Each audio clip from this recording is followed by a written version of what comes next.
Originally from Texas, Matt Marantz got his start growing up in a musical family, and they happen to be here. At a young age, he heard the music of Charlie Parker, Phil Woods, and Cannonball Adderley via his father's record collection during the early years of his saxophone studies. By his father's record collection during the early years. Yeah, that was what you wrote. All right. At Booker T. Washington High School, where his dad, Bart, is the teacher. Bart, are you still teaching there?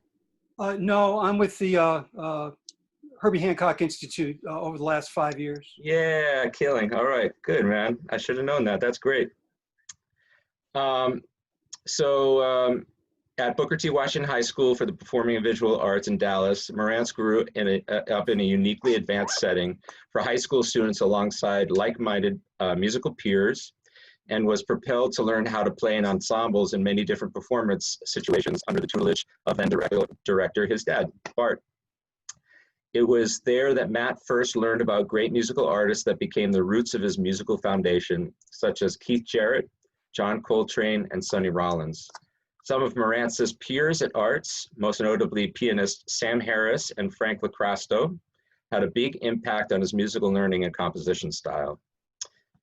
With the goals of becoming a performing artist in mind, Marantz moved to New York City in 2004 and began a musical journey that has taken him as far away as the Middle East, Europe, and Asia for tours, gaining opportunities to perform live with the likes of Herbie Hancock, Michael Bublé, Branford Marsalis, Terence Blanchard, and Jason Moran.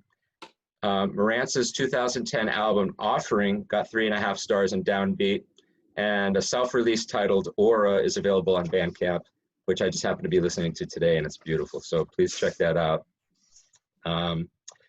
So Matt does a lot of things. Matt also has a repair, restoration, and custom saxophone mouthpiece business called Marantz Custom Mouthpieces. As of 2018, Matt has experienced working for several top names in the worldwide field of mouthpiece making and woodwind tech, so he brings years of experience to the table. This is true, a borderline obsessive attention to detail, experiential depth of knowledge, and how a mouthpiece should perform from a player's perspective, and a solid work ethic are Marantz's primary strength as a mouthpiece technician. Among his many working and famous clients, one of his most vocal supporters is the great Melissa Aldana. And also he's been recently working with Melissa and Ravi Coltrane both on some new designs. So that's another thing that Matt does. You know, I know Matt through Luke, his brother, who I've played music with for years, and really is the only piano player that knows my music, and I'm grateful for. And Matt does not sleep much. I'm guessing he also engineers, records around New York when there is a New York, and does some mastering as well. He's really doesn't stop, and we're so grateful that he's here with us today to talk about specifically recording and recording at home. So Matt, maybe if you could talk about like how you got into recording. Was it something that you started yourself or you started doing for other people? Yeah, actually, my dad, who's here, used to record us at our high school. So I went to an arts magnet high school, which is like, you know, if you're from New York, LaGuardia is like that. So he used to record us there. And I always thought it was a lot of fun. And then every year he would, and this wasn't just me, my group, it was every year that he was teaching there, he would record his band. He would take them to the studio and make like a documentation record for that year's work for what the band did. And everyone was always working towards something. So we always had like a book of music every year to, you know, perform. And then we would record it at the end of the year, and he would usually put it out. And I always thought that process was really fun. It was really nerve-wracking, but also really fun. But I also got, you know, used to playing in headphones and all that in high school, which was cool. And then anyway, I didn't know anything about it or anything like that, but he had all this gear. So anyway, fast forward to the future, after college and all that, I had started writing music, and I just wanted to make a record. And that was the first one that I made, and I didn't know what I was doing. And I got into this program called the Monk Institute, which was going to take me away from New York. So before that, I had been playing gigs and writing music for a long time with a certain group of people. So I wanted to make a record, and I did, and I'm proud of that record. I really like it, but I didn't know what the process was. I didn't have a label. There was nobody telling me what to do. So I had been saving money from my gigs since I was like, I think I played my first gig with my dad's band when I was 12, and all through high school and everything, I was just saving. I was saving through college.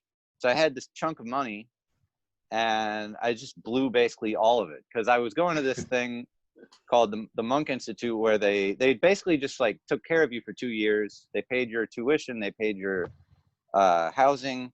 So I was like, I got this 2 years coming up where I'm not going to have to spend any money. I'm just going to make this record as best as I know how. So I found a good deal at Bennett Studios, which was not the greatest studio in the world, but Tony Bennett's son used to have a studio in New Jersey, and they would give you an artist rate. What was it called? An independent artist rate. And it was about $850 for the day, which was actually, for a really high-end studio like that, it's still a pretty good deal. And it came with the engineer. And so I took that, and I paid my band, and then I was like, okay, what do I do with this now? And I looked into it, and I was like, well, all my favorite records ever were mixed at Avatar. So I called them up, and I'm like, look, I have this record, and it's ready to get mixed. And there wasn't really any editing. There was like 2 tiny little, you could barely call them edits, that we did to just like tie a couple things together. And anyway, it was ready to mix, but I didn't know what the next step was. So I called them up, and I was like, look, I know you guys are like my favorite sounding studio. Do you like do mixing in addition to recording? And obviously the answer was yes. And I was like, here's what my budget is. I was like, I can't spend any more than this, and I need to get it mixed and mastered. And it was a lot. It was a lot of money still, but they did it, and I had to pay them in cash. And at the time, it was fine. But I remember walking from the bank across town to the studio with $2,000 in my pocket, thinking, man, if I get mugged, this is going to be the stupidest story in the world. But obviously nothing. It was Midtown, so it was fine. But I did that anyway. I ended up spending like $8,500 on this thing, and I never made that back. And not that it was about the money or anything. I'm still really proud of that record and how it sounds and all that. But I was like, man, I don't think I can do it like that again. I need to like figure out how to cut some costs, make this a little bit more realistic, because I'm going to want to do it again. So anyway, when my dad retired from Arts Magnet, I had expressed a little bit of interest in recording, because I had a really good buddy. You guys wouldn't know him, but his name was Greg Ritchie, and he wrote some of the most amazing music, but he didn't really ever record it or anything. And so I wanted to record it, and I bought a little interface for like $300 of 8 channels, and I started learning. And then my dad, when he retired, he sent me a whole bunch of stuff that he used to use to record us in high school. A couple of 414s, some really nice microphones, and a bunch of cables. And I just started having at it. And I'm a very like technical type of guy. I like stuff that I can figure out that's really hard. And this is not easy. Getting good sounds and producing records I still feel pretty lost, but I just started trying and messing around and reading tutorials, and I bought Logic, and I started watching every YouTube video in the world about how to use a compressor and an EQ and what the right way to record gain staging is and all that, and like distance from the horn, and tried all these different things. And at the time I was also I was playing a bit of guitar and singing and writing these songs, and it was a good way for me to learn about recording, to like set this stuff up in my kitchen at my little house that I was sharing with roommates in New Jersey. And you know, I would have a bass player over and we would record some duos, or I would invite my buddy, was a really good composer, guitar player. We'd record him in my room, and we'd record me and overdub things, and just trying things and learning about why it didn't sound good that time, and then trying to make it better the next time. So it really started as kind of a trial and error type of thing. And then as time went on, I decided to record another 2 records, actually, with 2 different bands that I'd been writing music for, jazz records, and both quartet things. And I decided to give a shot to go into the studio to make the actual recordings. I booked 2 days at Tedesco, which is sort of infamous. I don't even know if you guys know what that is, but Tom Tedesco is a guy in New Jersey that he's actually a really good recording engineer, I think. And he's got really nice gear. He's got like an old Neve 1073 sidecar with like 12 preamps of just gorgeous old vintage Neve preamps, and all the mics you would ever want. And the main thing about that studio is the piano sound that he gets is just excellent, I think. And so the drums not my favorite, but anyway, I had these 2 records in the can, and I was like, I don't want to spend all that money and get it done in one day. There were some things about my first record where we had to do it all in one day, obviously, because that's how it usually goes with jazz budgets. You can't just sit around and mix a song all day and then do the next one the next day and then listen to it for a week and come back and change stuff. That's the way I end up having to do things for people, since it's sort of a little more homebrew style. But I didn't have that luxury at the time. So I was like, you know, there's some things about this that I didn't love. I wonder if I could just figure out how to do this myself, the mixing end of it. So I spent a couple of years learning. And when I put them out, I wasn't incredibly happy with the way they sounded, but I learned a ton. And since that time, which was kind of a long time ago at this point, I've learned a lot more. And it's just every time I do a project or record something or mix something, it's a learning process. I think of it that way, at least. And you just like with your playing, you get better a little bit every time. And I ended up, you know, spending a lot of money on my monitoring chain and my converters and preamps and all that. But the way I think about it is everything that I buy is for my home studio or mobile studio or whatever is an investment, and I get to keep it forever. And there's like an unlimited amount of music that I can make with each one of these pieces of gear. So instead of paying $8.5 grand to make one record that you make an eighth of that back on maybe ever, buy the stuff yourself. It doesn't have to sound, not every record has to sound, I feel like, you know, an ECM release or whatever. You still want it to sound awesome, and you can get amazing results these days. That's the whole point of what I'm trying to say, is that the last record that I made with my brother, we booked out my friend's rehearsal space for a day and tracked drums, and everything else went direct. And then I did overdubs and reamping on everything later. And you would never know if you listen to the record. It took me over a year to finish it, but if you listen to it in the end, it really sounds like it was recorded at a studio. You know, you wouldn't know. And that's sort of the point, is that we made that record collectively, even paying the drummer a whole lot, like for under $1 grand, I think, total. So like that, I would feel okay about putting that up on Bandcamp. And even if we never make a lot of money on the record, that's not the point. The point is to make music. And I just love having more control, and I love the process of recording. And also, I kind of think that in a lot of ways, you wind up with better sounds than a lot of times you get in the studio. A lot of times when you go to the studio, the engineer doesn't really care. It depends on where you go and who it is and what the project is. But I've seen this all the time. I was actually in the studio on Saturday. It's the first recording that I did since all the craziness started. And I politely asked the engineer to move the sax mic because he didn't even think about where the sound is coming out of the horn.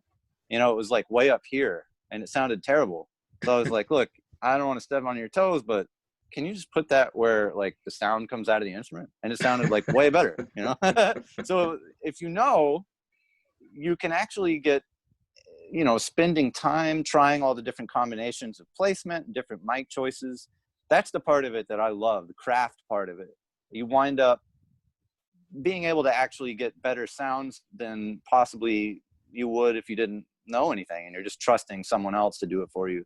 That's kind of the whole thing. I just wanted to take more control over the process, and it's just fun and interesting to learn about to me. I get a whole kick out of the whole creative process, like really nice gear and using it and getting great sounds is actually kind of inspiring to the whole process of music making, in addition to composing and you know, performing and all that. It's just another aspect of the same thing that a lot of people don't really ever take the time to learn about. And for me, it's it can be actually really inspiring, you know, to get the sound that you're hearing in your head out of the speakers. So that's kind of how I got started with it anyway. Yeah.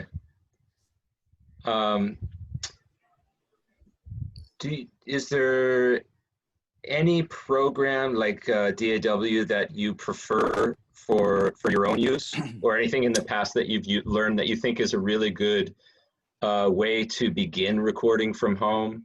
That's not too complicated. That's not, yeah. Yeah, and I know this is about recording from home. Actually, most of what I do, because I don't have my own space, I just have my, you can see sound treatment in my home studio. I mean, I just have a studio apartment. This is just my one little room. I can't really fit a band in here. So what I usually do is if I want to track something of my own music, I rent out a space and I try to find one with, you know, a good sound first, because it's mostly about the room, believe it or not, you know, and how the room sounds. So you want to make sure whatever room you're recording in is treated well. But most of what I do these days is mobile recordings. And just because I have all this gear, I started, for my buddy, Sam Harris, piano player, I started recording some of his shows just as a low pressure way to learn about what it takes to like make a live record. And that kind of ended up being that I would be out at the Jazz Gallery or wherever, like recording him, and people would come up and they'd be like, cool rig, you know, like, what do you charge for this? Like, will you come record my show? And then I wound up from there. I've recorded a lot of shows in New York. That's kind of where I've learned the most, is dragging the stuff around the city and trying to set it up in under 2 hours. It can be quite stressful, but actually, I learned a ton over the years, because a lot of times you'd listen back to it and you'd be like, man, I can't hear the bass, like no matter what I do. So what did I do wrong? So I ended up, okay, well, maybe I know I'm recording the bass the right way if he was isolated or whatever, but a lot of times for live situations, you have to use a completely different type of setup and a different mindset about how to capture low output instruments when they're standing right next to a drummer or whatever. I've learned a whole lot about how to get really good sounds without sounding too up close, you know, because if you put a microphone right up on a person and their instrument, it's going to sound a lot closer, but you get a whole lot of other problems like proximity effect and, you know, just the sound. A lot of times for a saxophone, if you put the mic right on the bell, it sounds just like it's right up in your face. That's not a lovely sound. But for the bass, for example, that was the biggest one that I learned, that you actually have to close mic it, like right up on it. For live settings, that's kind of the only option if you want to be able to hear it in the mix. So I learned a lot doing that stuff. As far as programs, like you asked, I think it depends on what computer you're on. I don't think that's the biggest part of it at all.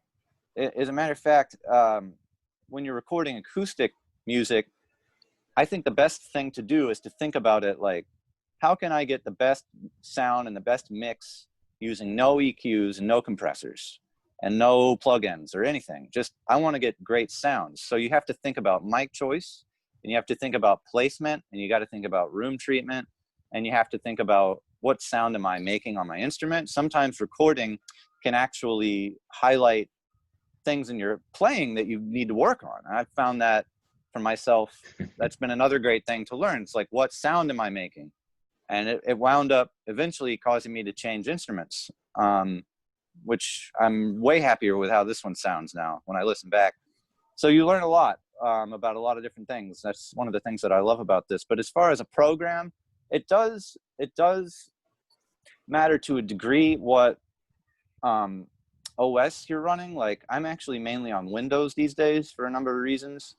But if you're a Mac person, I don't think there's a better deal than Logic 10, because you get actually a great set of plugins that come free with it. Well, you know, included for whatever price it is that you pay. I think it's $200.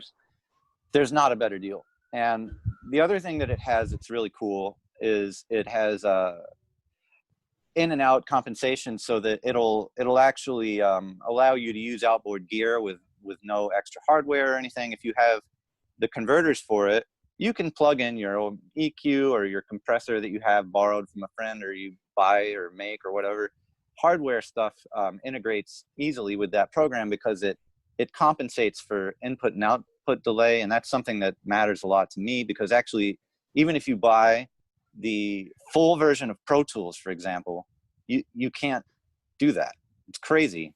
But Pro Tools has a whole bunch of features that are missing that are present in like every other DAW, that basically they're trying to get you to spend $5,000 on the Pro Tools HD setup with all their hardware and integrated all that. It's just a ripoff. And I got to admit, I use Pro Tools a lot for editing. And if I'm mixing, it's still kind of the most streamlined, still kind of the easiest thing to mix in to me. It's just easy. And it has the most intuitive editing. For audio editing, Logic is just like a total nightmare. So it depends like what you're going to do.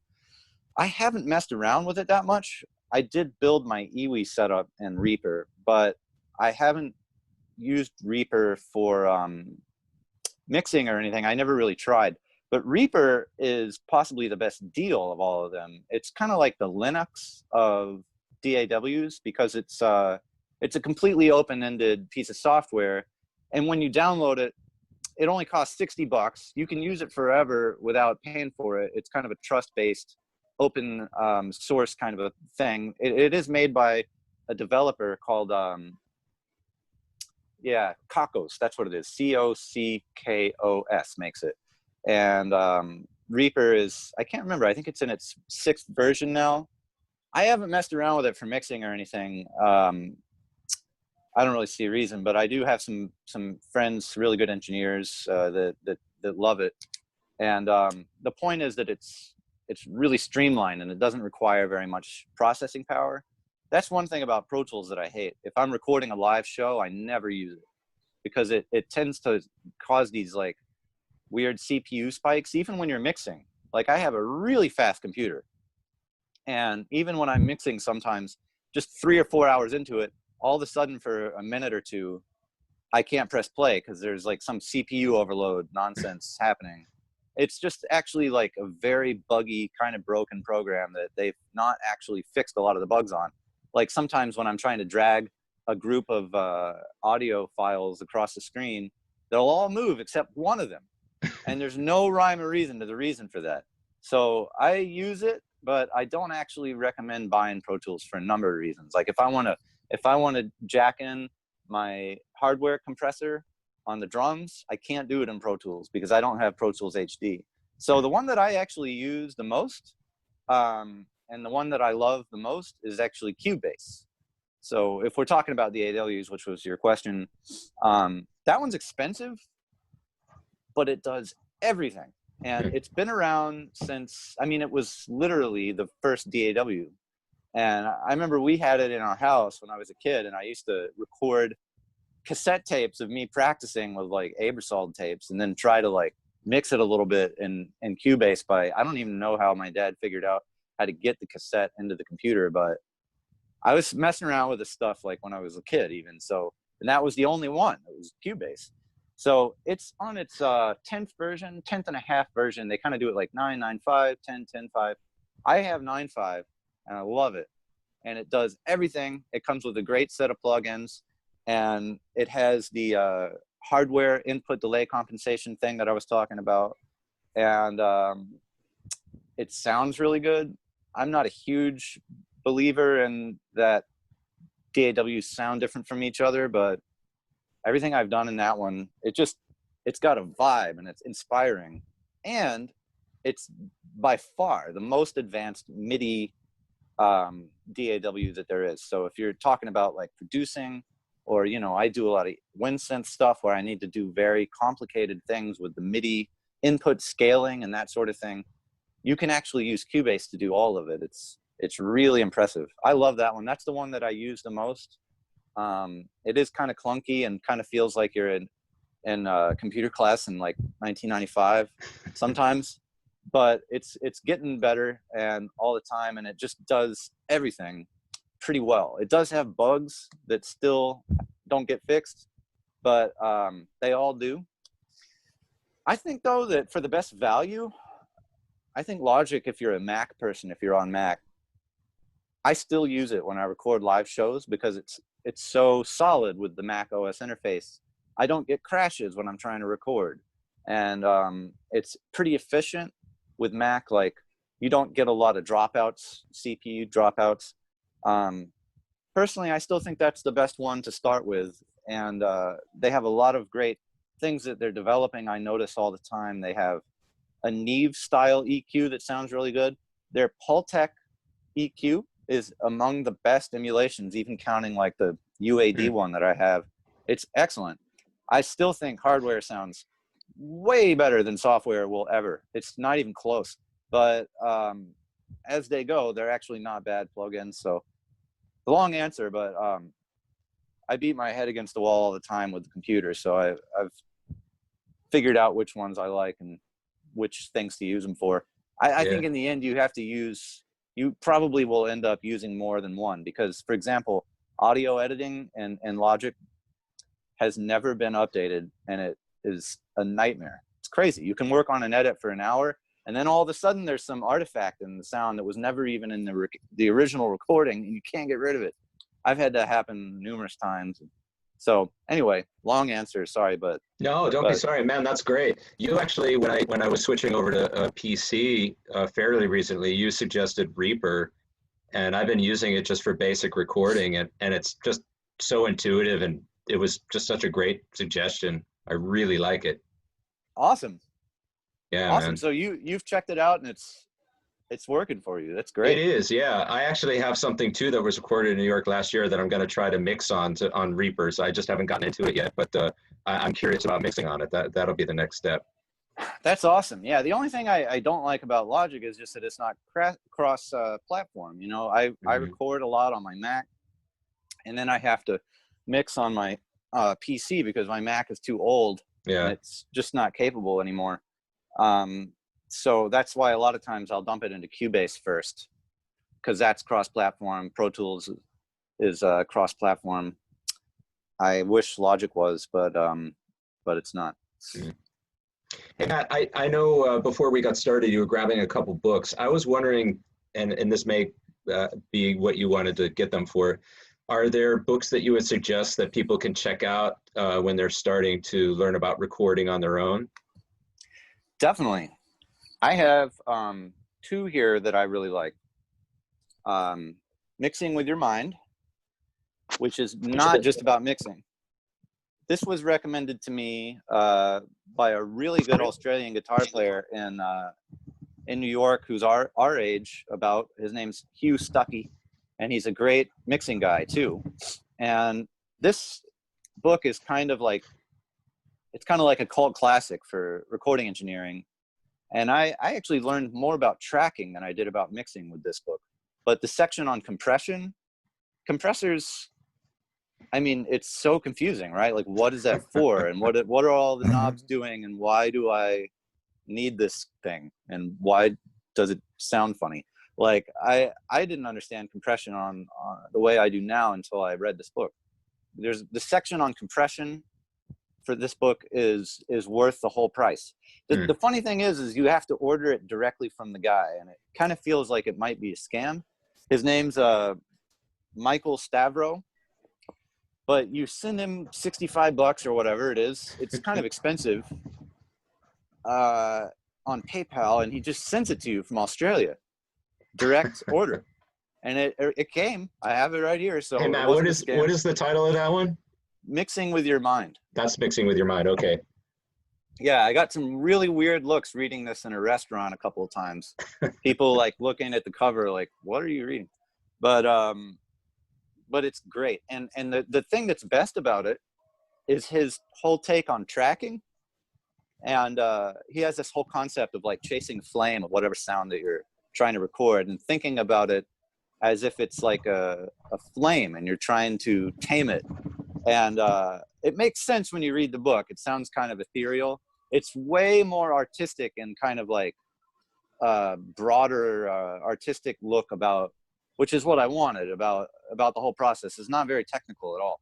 It's not very technical. But some of the things that I learned from this, like, for example, you know, you can spend $5,000 on a microphone, but if you put it in the wrong place, it's going to sound worse than it would if you put a $300 microphone in the right place. So, you know, that I knew that already, but like this book tells you how to figure out where to place things that I just basic concepts that I never thought about before. And he's a really good engineer. So like, you know, he's thought about all this stuff, and this book has seen a lot of revisions, and you know, the whole thing is not very technical. It's more about like a broader kind of sense of the way of looking at things. This thing, I used to see this in Barnes and Noble actually back when they sold things like this, and I read it a few times in the store and then ordered it, and it's really good. What it is more, it's less about like how to, it's just kind of like, it's called Mixing Audio by Roy Azaki. I emailed this guy a whole lot. He's really, really cool. And he wrote me back like with questions I got answered from him. Cool guy. He's like some kind of a engineer teacher in England. And he wrote this, I'm assuming this is like the textbook for his mixing course.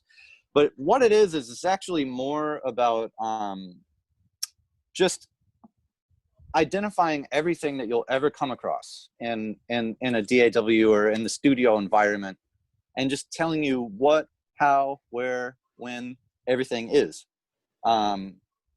There are a lot of sections on mixing and like, what is it, like, for example, what does it take to be a great mixing engineer? Methods of learning, mixing analysis, reference tracks, the process of mixing. But most of the book is like, he pulls up an EQ plugin from Logic and just explains it. Like, what does everything do? Because it's not very clear most of the time, you know. Logic has a manual, but no one reads it. And anyway, like the process of music making is not really in a manual anyway. So this thing, it helped me a lot. It even, you know, helps you talk about where to place your monitors. Everything affects everything in this, and it's kind of frustrating sometimes. So it's good to have some references. These are the best two books that I found.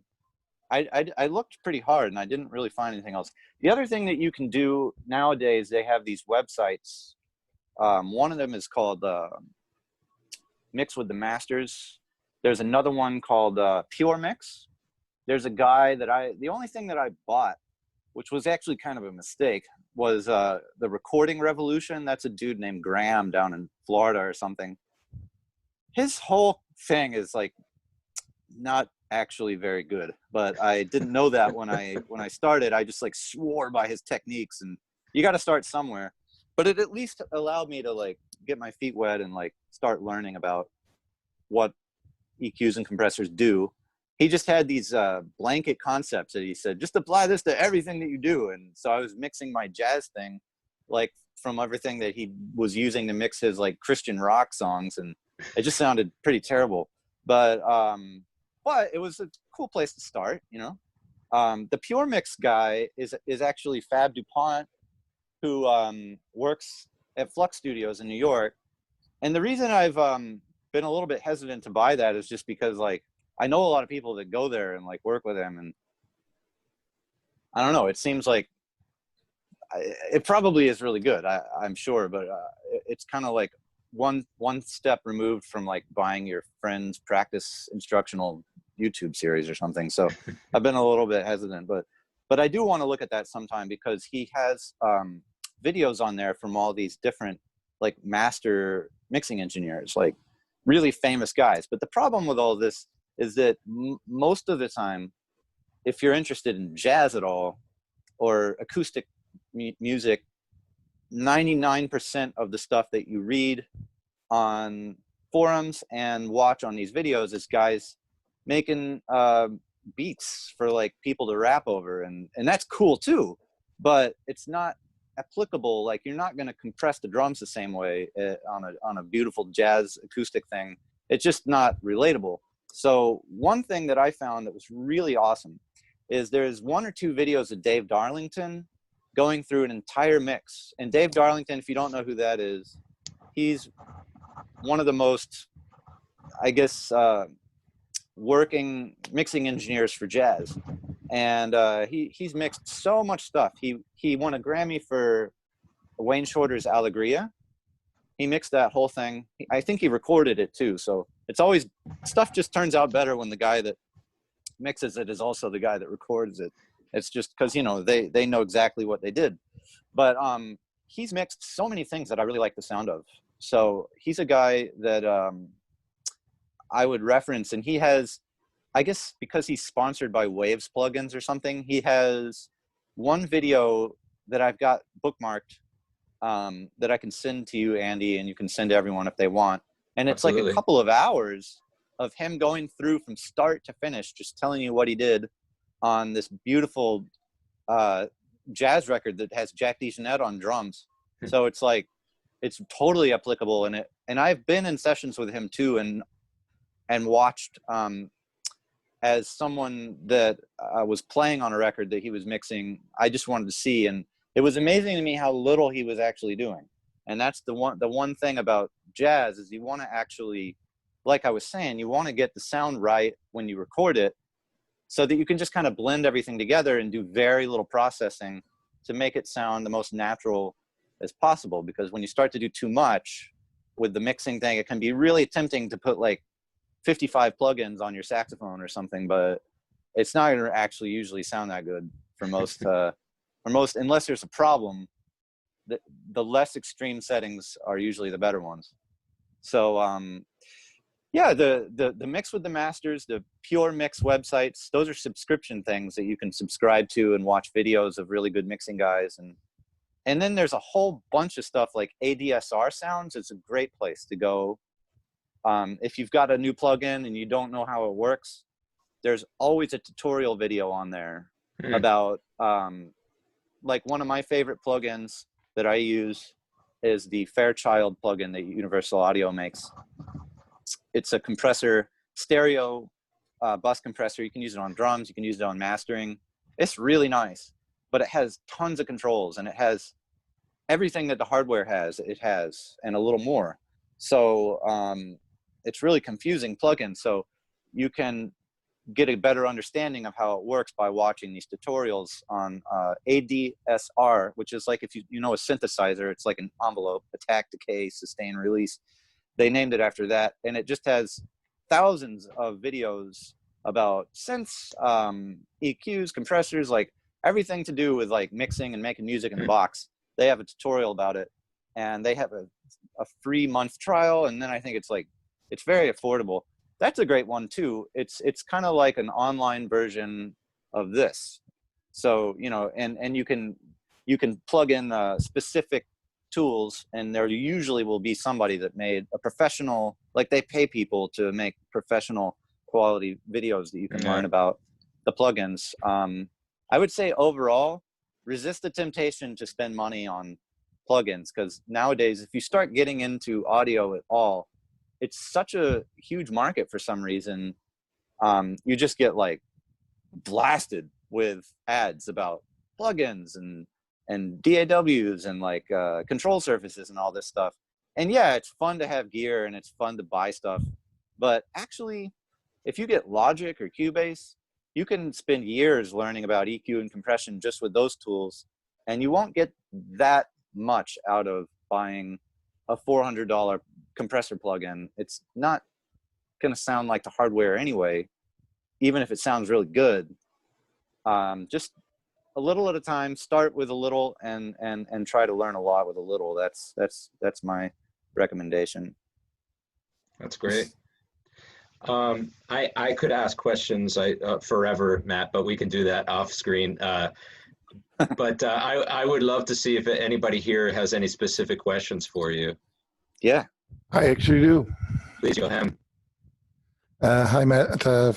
Thank you first and foremost for sharing all that knowledge with us. I've been recording off and on for a number of years, or nowhere near the depth that you have. My question is about, and I guess it goes for a lot of us, we are recording in less than ideal acoustic circumstances, or small spaces, basements, and stuff like that. Yeah.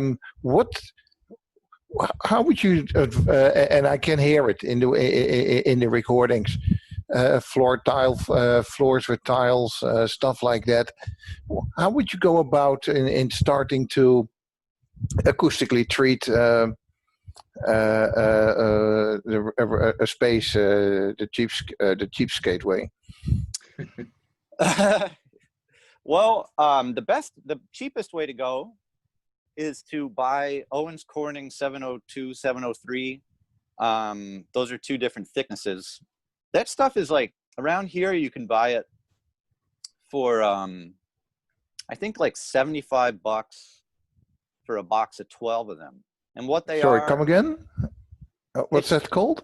It's called, so it's fiberglass, and it's either 2 or 4 inches thick, and they have different uses. And the cheapest, most effective way to go is to buy Owens Corning. It's Owens Corning. It's an American industrial company that makes, what it is I think it's like insulation foam for like inside your walls to keep the heat in the house. They have different thicknesses of this housing insulation foam. That's what a lot of times when you buy stuff anyway, that's what they're making it out of. And I went to the factory that made my stuff just because I was driving from Boston to New York once, and I called them and I was like, can I just come by and pick this stuff up instead of paying all this money to ship it like an hour and a half to my house? So they let me come and pick up the stuff that I bought, which are these black panels that you can see behind me. And I have a bunch here too, because I do a lot of mixing in here and I record myself, and I just want it to sound good in here. So I bought some things that are supposed to be really well made, and they are. But what you're actually paying for with this stuff is, I think, more about the way that it looks and less about the actual effectiveness of it, because I was in their factory and I saw it. It's just insulation foam. They're just using the same stuff. So they're just building them really nicely with metal frames. So what it is it's Owens Corning 702, and I believe that's the 2-inch stuff.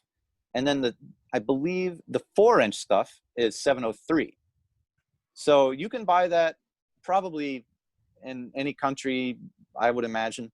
And there's 2 different versions of sound treatment. There's bass trapping, and, well, there's more than that, but for foam absorption, there's 2 different things. There's bass trapping, and then there's reflection, dealing with the reflection absorption. So with the reflection absorption, you actually don't need very much in the way of bass trapping, and you want to absorb the high frequencies. So the big difference between those two, with reflections, you don't actually need foam that would be worthy of bass trapping, and with bass trapping, you need thicker foam. So with bass trapping, you're always going to use the 4-inch stuff at least. The thicker, the better, but the 4-inch stuff is very effective. And you want to put a membrane over it, because if you put that 4-inch foam everywhere in your room and you just cover it with burlap, it's going to kill all of the highs. And you actually want some highs left in the room. What you want mainly to deal with in the kind of room that you're talking about, in my room is just my room in my apartment. It's a square, tiny little box with sheetrock everywhere. It sounds terrible, hard floors. So I did everything that I could. I bought 4 tube traps and set them up in the corners. And then I bought, I guess it's 6 bass traps, and I put them in the corners of the ceilings. Basically anywhere where a corner meets the ceiling or 2 walls meet each other and you have, you know, a V shape, that's where the bass frequencies are going to build up the worst. Even on the ceiling, those reflect bass frequencies really badly. And the problem with small rooms, and this is, I hope this isn't too involved in an answer, but the main problem with a small room is that I can't remember exactly what it is, but there's a number of feet, something like 40 or 50 feet, that one bass sound wave actually needs to complete a full cycle.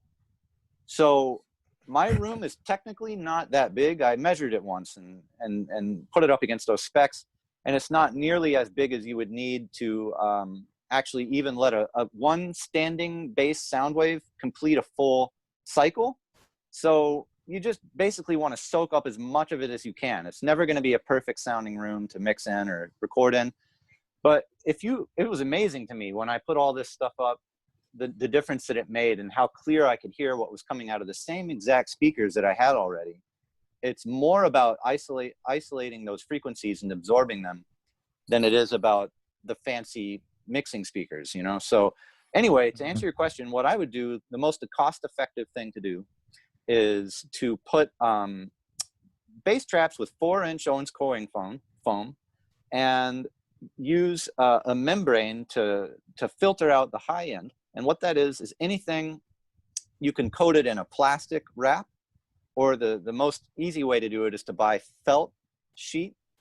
Like you can see the felt sheet that those have covering the face of them, that has a layer of adhesive plastic between the foam and the felt, and that actually reflects high frequencies and it absorbs the bass frequencies. So that's what you mainly want to do, is put those like everywhere that would absorb a bass, where a bass frequency would build up. So that could be a corner or just off the ceiling, like lower about that far off the ceiling.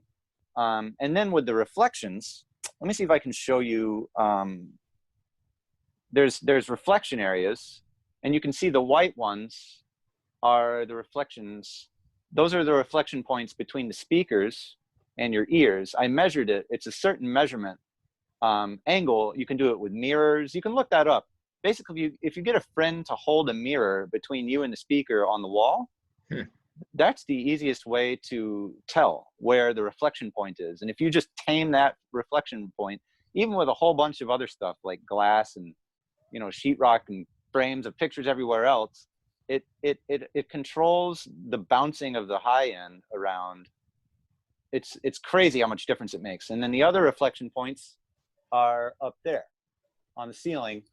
Those are other reflectors that are a cloud over my mix position. You can see my mix position here.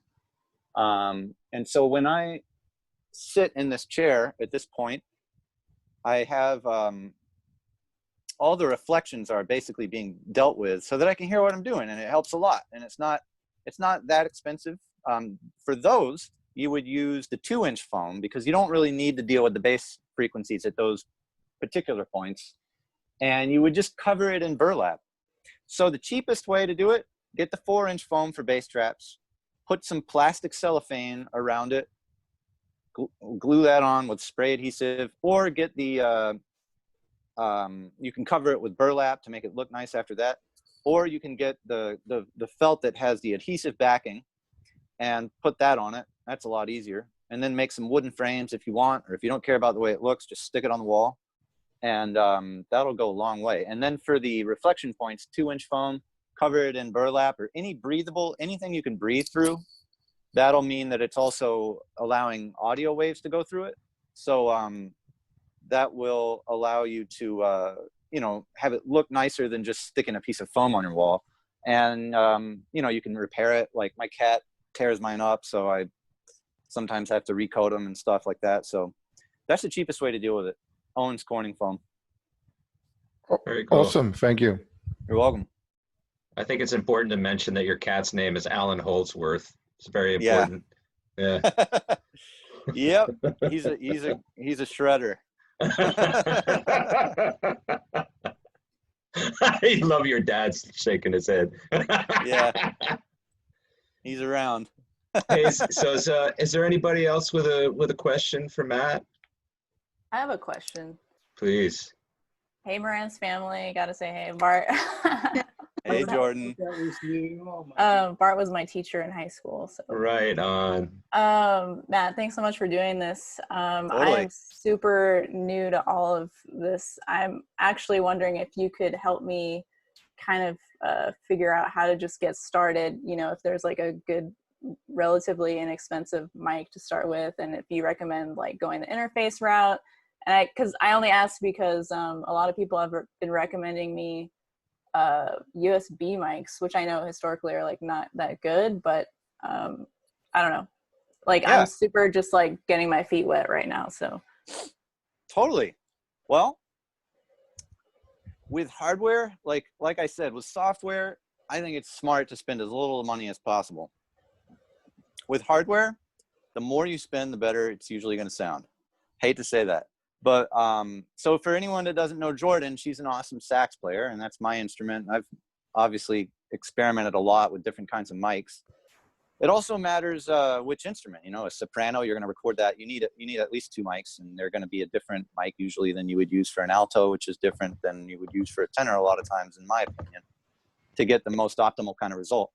For alto, I actually love this thing. It depends how much you want to spend, but so there's 3 main types of microphones. Condensers, which vary in size from large diaphragm to small diaphragm. And then there's ribbon mics. And then there's dynamics. I love dynamic microphones. They also happen to be, even for the best ones, like pretty much extremely cheap. The most expensive one I'm aware of is $900. So you could get one of those. And I've actually been in situations, just because I'm a nerd, I notice this kind of stuff. Like I was on a tour a couple of years ago and the band made a live record that didn't come out, but I heard it back and it sounded really good. It was sponsored by Sennheiser, and they set up an MD441 on me, my horn, and I didn't expect this, but when I heard the tape back, I was like, that thing sounds awesome. It was like pretty much the best sound I could imagine for a live situation. And the thing about dynamics is they're usually great for live because they have a super tight pickup pattern. And that can also be good to tie into that other question that you had about room noise.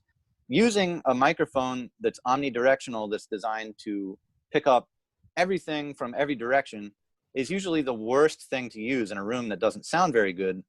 And a room that doesn't sound very good, which is probably most of our rooms, it's way more effective and beneficial to use a microphone that doesn't have as wide of a pickup pattern and isn't as sensitive. So that's one reason that dynamics are great, because they're very, very tight cardioid pattern, meaning that on this one, for example, which is a MD421, this is one of my favorites.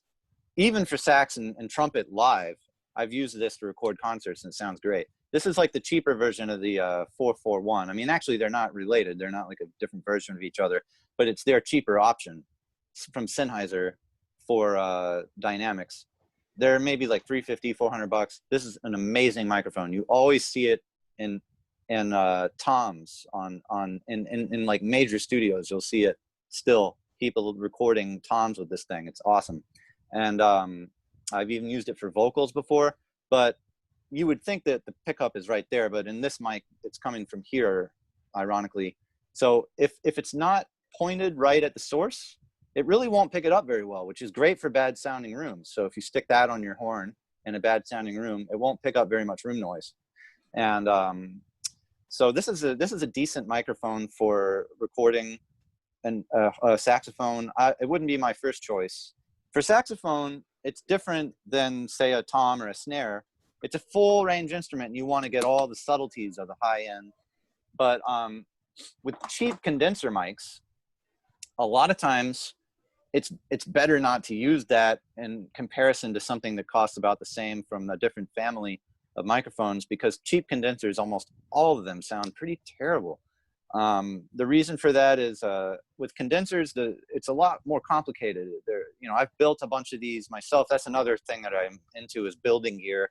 I built a lot of preamps and microphones just for fun, kind of, but also sometimes to build things that emulate gear that I can't afford, like old Neve preamps. I have 4 now that I built that, I've heard plenty of real ones, and they sound basically the same to me. So that's pretty awesome. On the other hand, some of the mics I've built, I'm not super happy with, mainly because the capsule is the really expensive part of a condenser microphone. So if I had the same microphone that I built with the same circuit and put a much better capsule in it, it would sound a lot better. But the difference is, at that point, if you're spending $2,000 or $3,000 on a Neumann capsule, like new old stock or something, you might as well just buy a really nice mic. So there's not a whole lot of great options under $1,000 for condensers. One thing that I love on saxophone, to kind of be a little more concise about it, is this thing. If you just got one of these for your horn, it's gonna just sound amazing. This is like my fave mic to use on alto, kind of period. And the nice thing is, what it is it's a ribbon mic from AEA, and AEA is a company owned by a guy named Wes Dooley out in Los Angeles.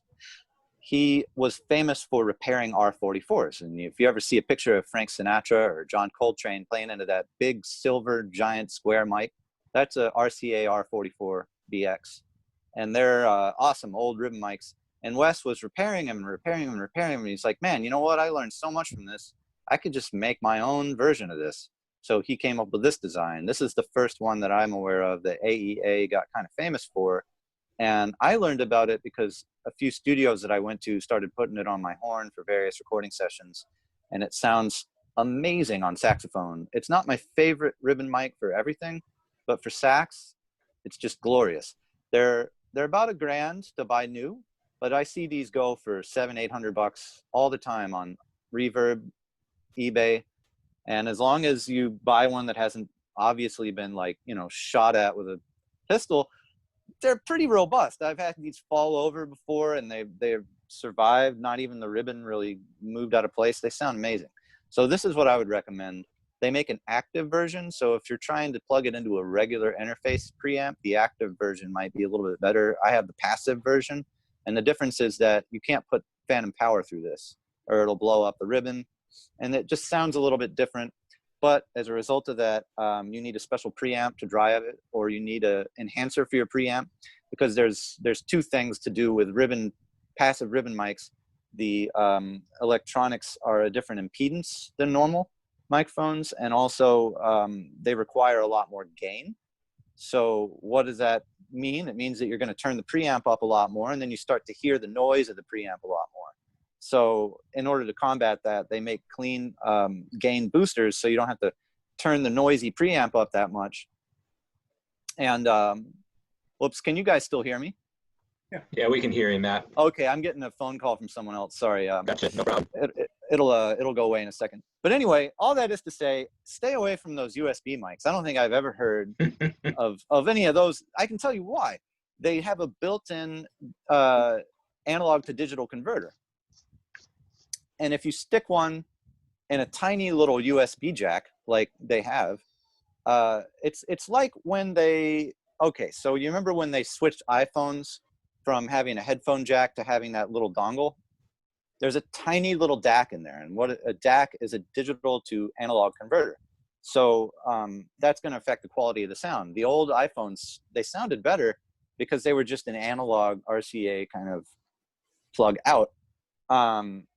The USB microphone, same kind of thing. They're sticking a little analog to digital converter in line that's self-powered by USB. It's just a terrible concept. I mean, it's great for like people doing podcasts, but I wouldn't record your horn through it. What you want is you're going to need 2 things. You just want to get a good microphone. Another great mic that you can find used for $500-600 sometimes, if you want to get a good condenser mic, is the old industry standard AKG 414. The vintage ones are going to run you a lot of money. They have 2 versions now. One of them is the XL2. That one is more of a vocal mic. It sounds really great, but it's bright.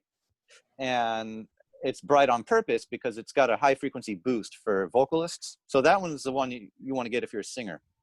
But for saxophone, you want to get the XLS version. Those are the two that they make now. They make two 414s, and that's an excellent microphone. And it's about $1,100 to buy it. But like I said, I've recommended that one to a lot of my alto friends recently, and they've gotten it and been really happy with it.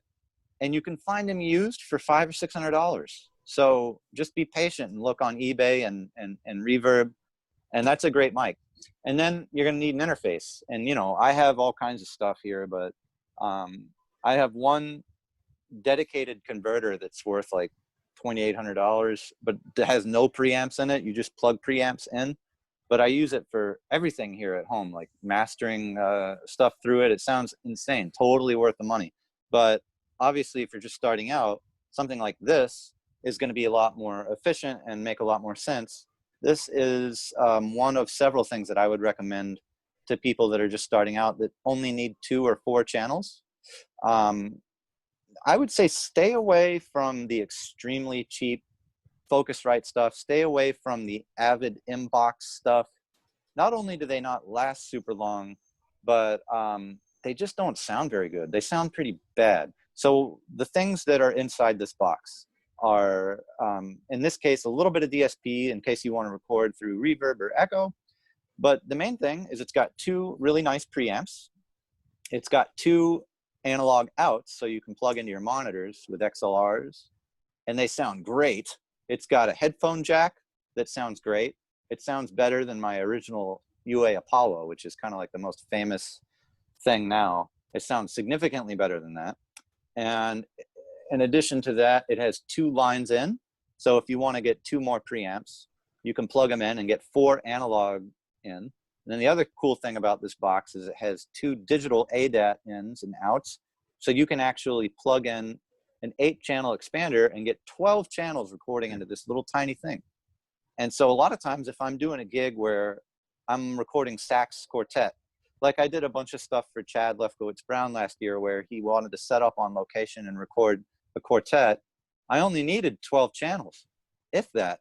So I just took this and then my 8-channel ADAT converter and a bunch of preamps, and I recorded everything through this thing, and it hooks up with USB. The other reason I like this is it works great on Windows with USB.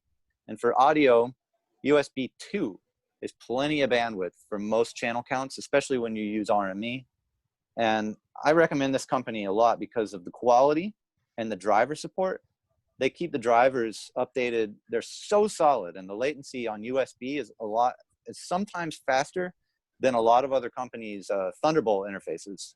They're just like, they tick all the boxes for like every section of what I want these things to do. RME Babyface Pro. I have the middle version. I think I paid $600 for it. So it's a little more expensive than the $100 or $200 interfaces. I've seen people buying these SSL 2-channel interfaces that just came out. I don't know how they could be that good. They're selling them for almost nothing. To me, it's just worth it a little bit to pay a little more in the scheme of things and be happy and get good sound than to deal with something that just is questionable, you know? So, Timo had a question, but I can't see it. Any word on mic positioning for saxophone and also reverbs for saxophone? Totally. So like I said, the 3 things that I would recommend, the RME or the other interfaces to check out if you're on Mac. Apogee Duet 2, that's awesome. And then also Universal Audio Apollo Twin, it's called. That one, they also make one called the Arrow that would probably work. I think it has at least 1 mic input, I think. Those are really good. Universal Audio, Apogee, and RME, those are kind of like the middle range prosumer level kind of gear. Below that, you have the Focusrite Scarlett series, the Avid Inbox 3, which isn't even made anymore, but you can get them for like $60 on Reverb. I have one, and I actually really like it, but I don't really use it for anything like serious. And then the microphones, AKG 414 XLS for saxophones, XL2 for vocals, 2 of them of either style. I prefer the XLS for piano or drums, overheads. Those are gonna go, those are like, you can keep those forever. They're just awesome. They've been on 1 million records. And, or if you wanna get a little more artsy, dark kind of sound, like if you play alto sax, I love this mic. I use it in tandem with my tenor all the time with a U47 type of clone. I put these two right next to each other and I blend them together. It gets tricky with the positioning, and I'll get to Timo's question next. To use 2 mics at once on the same source, you run into a thing called phase problems. But the way I do it is actually, I dug deep on the internet and I found one of my favorite sax sounds is Michael Brecker on Pilgrimage. I mean, I don't think I have that kind of tone, but I just love the way everything sounds on that record. I think it sounds amazing. And the guy that recorded it, his name is Joe Furla, and he's done like so many of my favorite sounding records. He did I think actually Continuum, the John Mayer record, which is like, that's got to be like one of the greatest sounding records of all time. He did the John Mayer country record. He's retired now. He doesn't even mix anymore or do recording. He did like a bunch of the Maria Schneider stuff.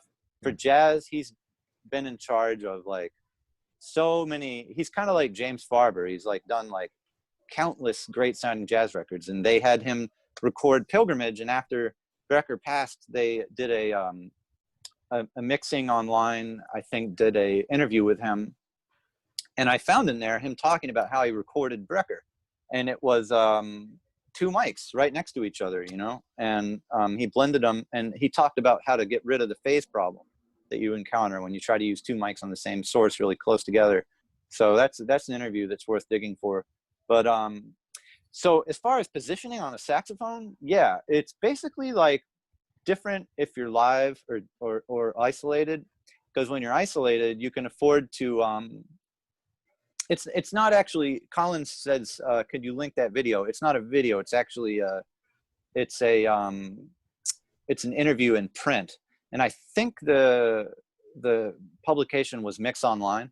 Just search Joe Furla, Michael Brecker Pilgrimage interview, and you'll probably find it on Google.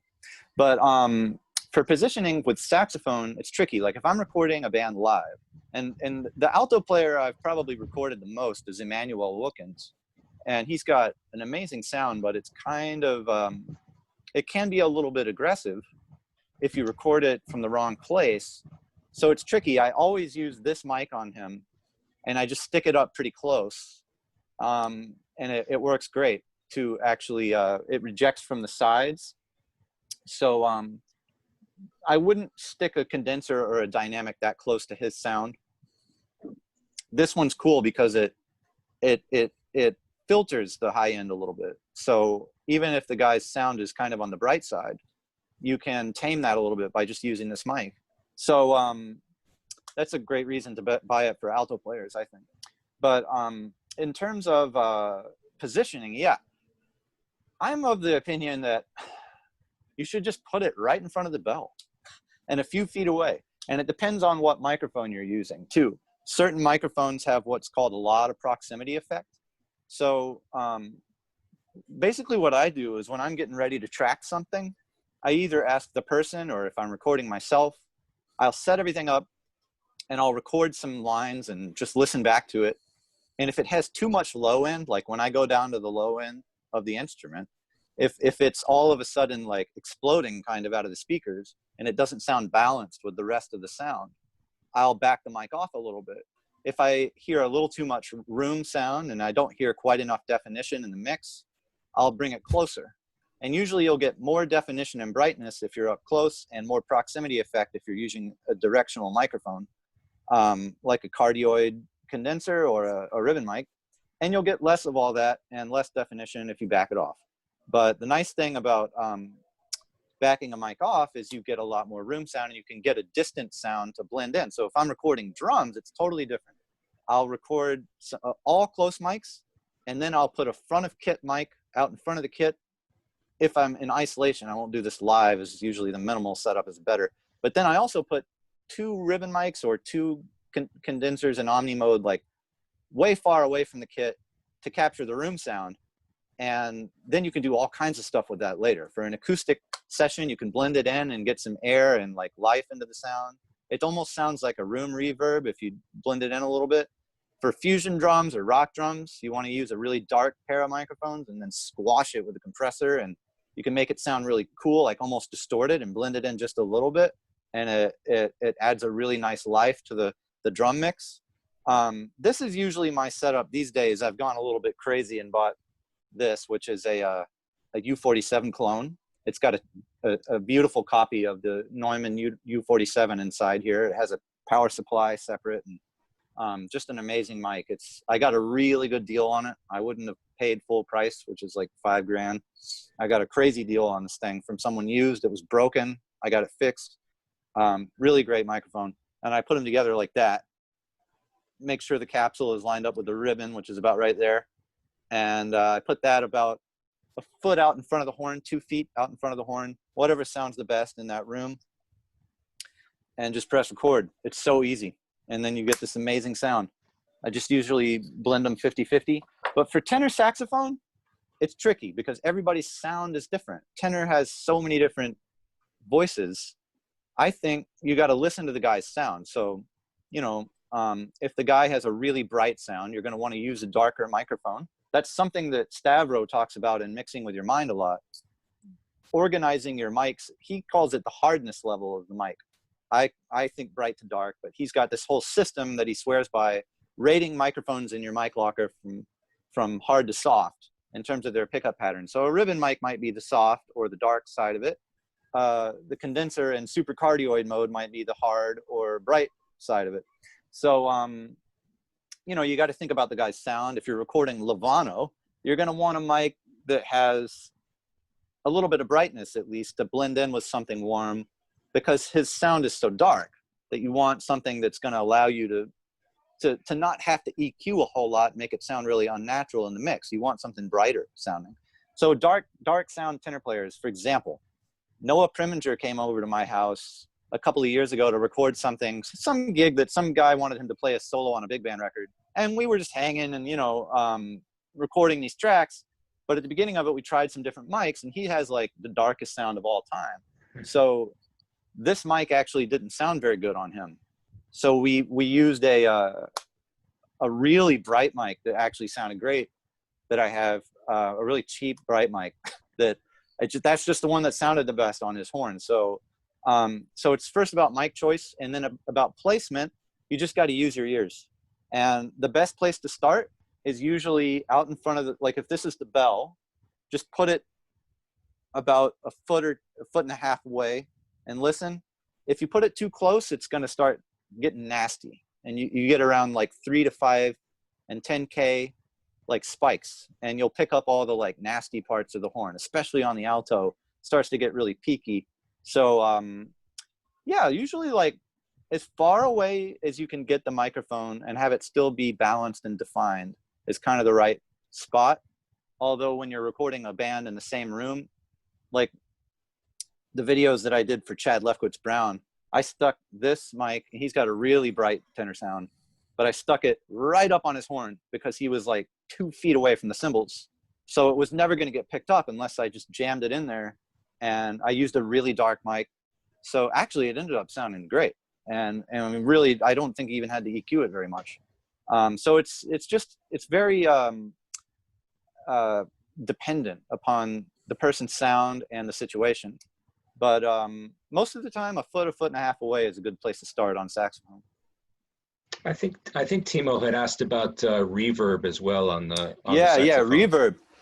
Well, the most famous reverbs that there are have always been the lexicon reverbs. Like if you read that Joe Furla interview, he used a Lexicon 480 on some of it, and one other one, I can't remember what it was, but I love those reverbs. I have one that I usually don't recommend the subscription-based thing, but as far as reverbs that come with DAWs, unfortunately, there's not one in Logic or any of them that I like. A cheap one that I used to use a lot was the Waves Renaissance package reverb, the R-verb. That was pretty good. But this thing came out a few years ago that what they're able to do now is take the software from these old digital reverbs, and the Lexicon reverbs have always been digital. They haven't ever been, there's nothing analog about them. They're boxes with remote controls, and they're a digital software program running inside the computer in the box. So if you see that Lexicon controller, yeah, it's an analog thing with like faders on it, but there's nothing analog about the sound except for the XLR jacks coming out and feeding into the system. It's a digital processor. So what these companies like Universal Audio and Relab have done, and Relab 480 LX is my favorite in the box reverb, and you can subscribe to it for $80 a year, and I do that. And it's like, you know, you would have to spend 7 years of subscription to buy one from Universal Audio. So I just thought of it that way, and it runs natively. You don't need any cards extra to like run it or anything, and it sounds amazing. I listened very closely to the like official Relab, you know, hardware versus software, and I can really barely hear any difference. You hear it a little bit, and usually the difference is at that point coming out of the conversion from the box. Maybe it was cool and had a sound of its own, not necessarily adding something good, could have just been noise. But like with Yamaha DX7s, one of the reasons those sound so unique is like the cruddy converters, like spitting out the audio, it just had a sound, and that's one of the reasons they have such a vibe. Even though if you take one open one up and look at it, it's all digital and it's kind of cheap parts, but it just sounds cool. So on saxophone, the one that I tend to use the most is the Lexicon LX480 from Relab, and it's amazing. Yeah, and it has all the original programs from the original, like, you know, Wood Room, the one like 1.3 second room, Wood Room emulation, and it has all the halls, and it's got some artist presets.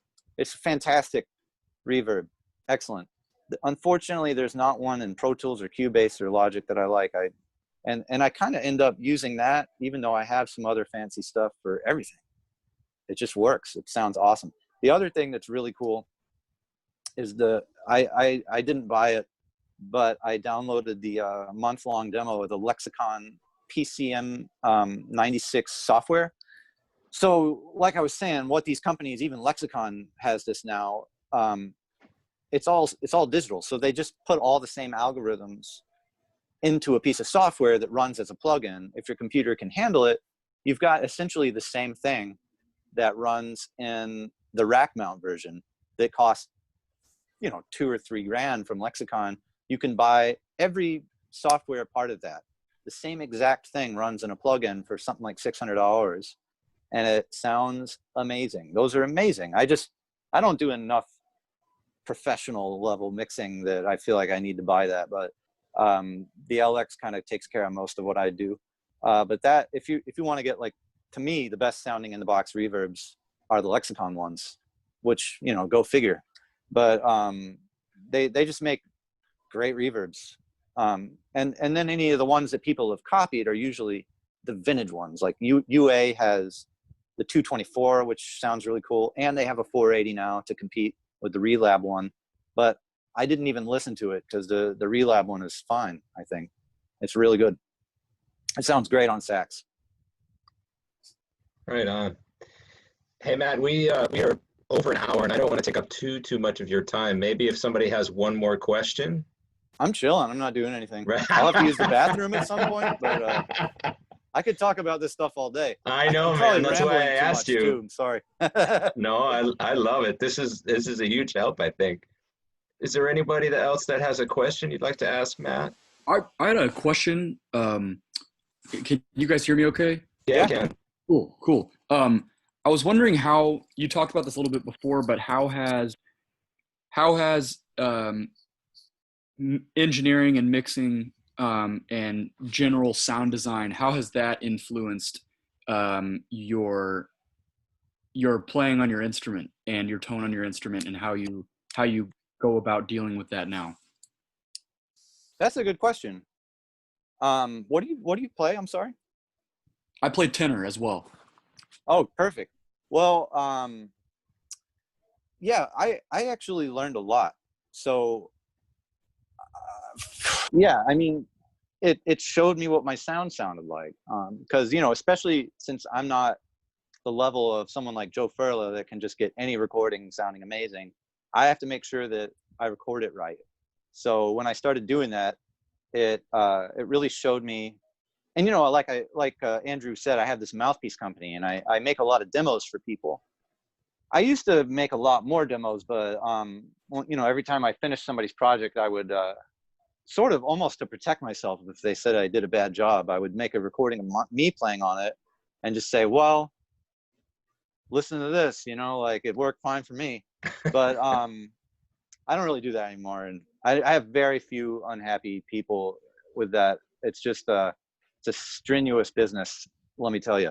But for my stuff that I make, I end up, every time my custom stuff, I always make demos for my website of that, and to send to people when they inquire, like, what does it sound like versus this? A lot of times I log stuff, like I'll get a really nice vintage slant or a vintage link in the mail to work on, and I'll make a tape of it so that I can keep it and send people both what the new version that I make, which is supposed to be a copy of it, and the old one, so they can hear the differences, at least on my setup. And so it taught me a lot, and it actually taught me a lot about what I didn't like about my sound. And just like with EQ, the first step is always to take the stuff out that doesn't sound good and leave what's there, and then deal with what's there. Maybe if you want to enhance it, first get rid of the stuff that sounds like garbage, and then you can hear what you have left to work with, and then maybe boost some things. But with recording, basically I played the same setup for like 10 years, and then I changed mouthpieces, and I like that mouthpiece a lot. It's the same one I've been playing the last 5 years. It's like a hard rubber link, basically. But when I started recording my horn a lot, I noticed all the things about the sound that weren't right. And I was playing a Kyleworth saxophone, and that's just the horn that I played for like almost 20 years for no particular reason. That's what I had. And I knew for a long time that the high end was not sounding right to me.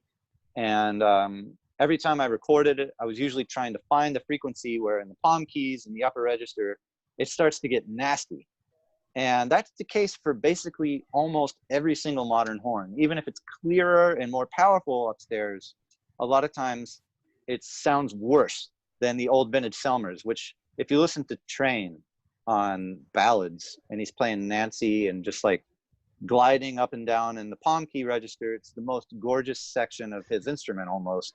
I wanted that really bad, and I finally realized at a certain point of recording myself that I would never get that result from the instrument that I had. So I wound up changing instruments, and I found a beautiful like 1950s Mark VI, and it does that now. And so now when I listen back, I don't have to EQ anything really. Most of the time, it's if I get the mic placement right, it sounds exactly like I want it to already.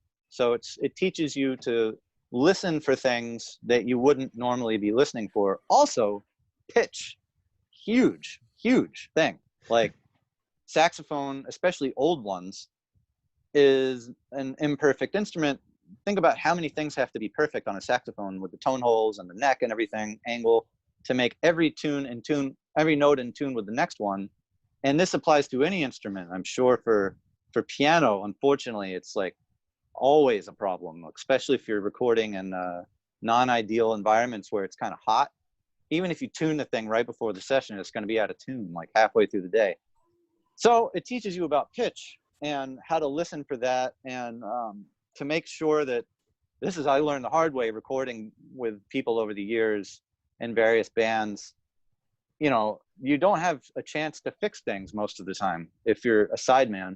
So you have to make sure to come in and do a good job and play in tune from the beginning. And so I was just like my amateur level at a certain point, you know, even if the stuff I was playing I was happy with that. A lot of times I didn't care about the pitch, but people more and more started to be like, hey man, you're kind of out of tune. And I would listen back to it, and it was like very out of tune. And for a number of reasons that are saxophone specific, I was pushing the mouthpiece in too far because it gets easier to play basically, and not paying attention to the pitch as much. And now that's one of the things that I deal with the most. Like I was on a session the other day, and in between every tune almost, I'm making sure that I'm in tune now, because you listen back to it, you don't want to be that guy that, you know, certain guys, Jackie McLean, that was their thing. They play it out of tune, and it sounded cool, you know, but for me, I want to be in tune. So that's another thing that it taught me a lot about. So sound quality and pitch, those are the things I learned the most from. Also, not wasting energy by not moving around like a crazy person while you're playing actually translates to a much better, more even recording. Don't move your instrument around when you're recording. This is the paramount thing that I deal with musicians that I go out and record live.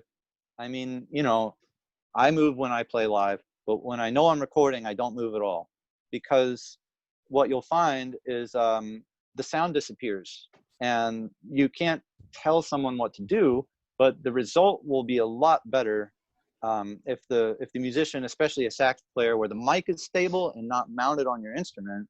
I experience this problem a lot with bass too, because in the end, now if I'm doing a live recording, I just clamp the microphone onto the bass. It's the only way to deal with it, because bass players move around a lot, and it's such a low output instrument that if the mic gets 6 inches away further than where you placed it at some point during the gig, it will be impossible to mix it later. You won't be able to hear it. So it taught me a lot about May I ask you what you clamp on a bass? Sorry. yeah, I like so for bass live, I've arrived at a system where I don't have to use DI anymore, which is amazing for acoustic bass. And it's this, which is a Bayer Dynamic M88. It's one of the most loved and cherished dynamic mics out there. It sounds amazing on everything. You can record vocals with it. You can record a kick drum, toms, horns, everything. It works almost best on acoustic bass. And they're $400. It's very cheap. And this is a great mic to get if you're trying to not spend that much money and you don't have a great interface and preamps, and you just want to like get something that works, and you can use it live. Like sometimes I even take these on the road if I don't, a lot of times they'll put like a 57 on your sax at the club or something. It sounds terrible. So I carry this in case that happens. But what I have is a Gallier Music. This guy in New Jersey sells them from Gallier Music. They're like $150 or something for the clamp, and it's awesome. It has like rubberized things so it won't scratch. And most bass players have these anyway, but I bought one, and I went to hear my buddy Rick Rosato playing, and he carries one of these for live, and he was playing at the Columbia University Miller Theater last year with Melissa Aldana, and I went to go check out the gig, and he was using this clamped between the sort of like between the bridge and the F-hole, pointing it right at the bass. I mean, that far away from the wood. And it has very little proximity effect, and it sounds amazing. In the house, his bass sounded like $1 million. So it was crazy. And then the other thing that I use is another really cheap mic that's made by this guy named Dale Bartlett, and it's $150 or something like that. And see, now what you usually want to do is have some kind of a direct signal from the bass that you can blend in, not for a studio environment. That never really is worth taking if you're isolated as a bassist, because it doesn't sound good really ever. On acoustic bass, DI doesn't. Electric bass is totally different, obviously, but with acoustic bass, I never like the sound of DI. So I learned about this thing while I was recording Mark Copeland, the great piano player. I went up to his house, and for some reason, I'm not really sure, some grant they were applying for or something, I got to record him, and that was a really cool experience because he's an amazing piano player. And the bass guy on that session brought this mic and asked if we could use it, and I said, sure, and then listened to it, and it sounded unbelievable. And what it is it's a tiny little transducer mic mounted in a piece of foam, and he has different ones for different instruments. I guess the size of the transducer or whatever is different for different instruments. He's got it for every string acoustic instrument that's hard to mic live. He's built these little things, and it mounts in the F-hole with a piece of foam, and it records the inside of the bass, and it sounds like you wouldn't use it on its own, but it has borderline no bleed at all from the drums, even if the bass player is right next to the drummer, which is super useful for what I do. And it is super clear, and it picks up all the low end of the bass. I love that thing. Look it up, the Dale Bartlett bass mic. I got it. Yes, thank you. Bartlett Audio. I mixed those two together, put them on opposite sides so they don't phase with each other. There's a really important rule to learn about multi-miking sources, which is, I know no one asked this question, but if you're putting mics on drums or anything, piano, 3-to-1. And what that is you want the microphones to be 3 times further away from each other if you're multi-miking a source than they are from the source. So if you've got a mic that's 1 inch from the source, the mics need to be 3 inches or more further away from each other most of the time, or they're going to cause crazy phase problems. And if you zoom in and look at the waves of 2 close mic sources, you can see what I'm talking about. Like they'll contradict each other a lot of times. And comb filter, like they'll be moving around at similar but slightly different times, and they cancel out some of the frequencies. If you multi-mic a source and flip the phase on the mics, you'll hear what I'm talking about. And on a plugin or whatever, like flip one side, that's a whole different conversation, but it's a good thing to be aware of. Keep the mics 3 times further apart from each other than they are from the source if you're using more than one mic on a source. But in the studio on a bass, I would use either a really beautiful ribbon mic or a tube condenser, like a U47 is about as good as you're going to get. There's 2 U47 versions. There's the tube version, which is the more expensive, better sounding one. And there's the FET version, which is a different type of circuit. And I see that on bass a lot too. They're cheaper a little bit. Neumann made those designs. They're both amazing. If the bass is isolated and you're recording it by itself, that would be way better than the other thing that I suggested, which is more for like a live sort of thing. Nice. Yeah. I just don't want to leave anybody out here. Did anybody have another question, or how are we doing? I think we're good. I was just wondering, do you do like private lessons? I feel like I have more saxophone specific questions than I do. I had someone ask about a private mixing lesson, but I think that would be too hard to do not in person. They make a plugin that you can listen to each other's Pro Tools output in real time, which is pretty cool. But yeah, I mean, if you just wanted to like ask questions, sure. Yeah, I do that all the time for other reasons, like EWI or whatever. The mixing lesson kind of thing, I feel like is hard to do over Zoom. You know, it's like doesn't make any sense.